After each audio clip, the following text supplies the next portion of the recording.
pensais que vendre son âme, c'était uniquement par le biais du pacte. Ouais, c'est ce que je pensais aussi. Mais après mûres et mûres réflexions, je me suis dit, si les gens qui prétendent avoir vu le diable avaient vraiment vu le diable, mais pas comme ça en vrai. Donc je me dis, c'est forcément autre chose. Quand tu décides de ne plus être toi-même, de sacrifier ce qui fait de toi pour avoir la validation et pour obtenir quelque chose que tu désires en fait. Moi je pense que c'est les chanteurs qui pactisent le plus. Oui, mais c'est pas forcément de la manière dont tu le penses. Je dirais que ils pactent. Il y en a certains d'entre eux qui y croient, ok?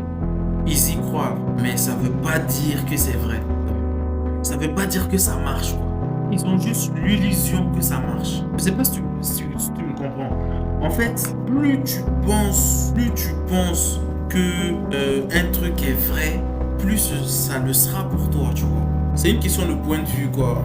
C'est un biais cognitif où on est choisi de voir que ce qu'on veut voir. Eh bien, quand tu fais ton pacte là, c'est les effets de ton pacte seulement. Tu penses que toi, tu es boosté. Si une chanson de toi commence à marcher seulement, tu commences à dire que c'est ton pacte qui t'a boosté.